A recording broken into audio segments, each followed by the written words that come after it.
Hello, അപ്പം നമുക്കിന്ന് നല്ല സോഫ്റ്റ് ഒരു ചപ്പാത്തി തയ്യാറാക്കിയാലോ. അതിനായിട്ട് ഒരു ബൗള് ആട്ടപ്പൊടിയാണ് എടുത്തേക്കുന്നത്. അത് നമ്മൾ ചപ്പാത്തി കുഴയ്ക്കാനെടുത്ത പാത്രത്തിലേക്ക് ഇട്ട് കൊടുക്കാം. അതിനുശേഷം ഇതിനാവശ്യത്തിനുള്ള ഉപ്പ് ചേർത്ത് കൊടുക്കാം. അപ്പം നേരിട്ട് പൊടിയിലേക്ക് ചേർക്കണമെങ്കിൽ ഉപ്പ് അങ്ങനെ ചേർക്കാം, അല്ലെങ്കിൽ നമ്മൾ കുഴയ്ക്കാനെടുക്കുന്ന വെള്ളത്തിൽ കലക്കി അതും ചെയ്യാം. ഇനി ഉപ്പ് നന്നായിട്ടൊന്ന് പൊടിയിൽ മിക്സ് ആക്കിയതിന് ശേഷം നല്ല തിളച്ച അര ബൗള് വെള്ളം ഇതിലേക്ക് ഒഴിച്ചു കൊടുക്കുന്നുണ്ട്. അപ്പോൾ വെള്ളം കുറേശ്ശെ ഒഴിച്ചു കൊടുത്ത് ഒരു സ്പൂൺ വെച്ചിട്ട് നന്നായിട്ടൊന്ന് ഇളക്കി കൊടുക്കാം. അതിനുശേഷം നമ്മൾ കൈ കൊണ്ട് കുഴയ്ക്കാൻ പാകത്തിന് ചൂടായതിന് ശേഷം നമുക്കിതുപോലെ കുഴച്ചെടുക്കാം.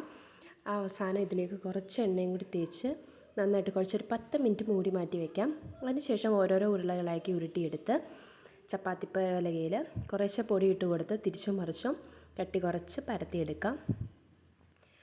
എല്ലാം പരത്തിയെടുത്ത് നമ്മളൊരു പാത്രത്തിലേക്ക് ഇട്ട് കൊടുത്ത് ഒരു 10 മിനിറ്റ് മാറ്റി വെക്കണം, നമ്മുടെ മേലെ തൂവിയ പൊടിയൊക്കെ ഒന്ന് കുതിർന്ന് വരാൻ.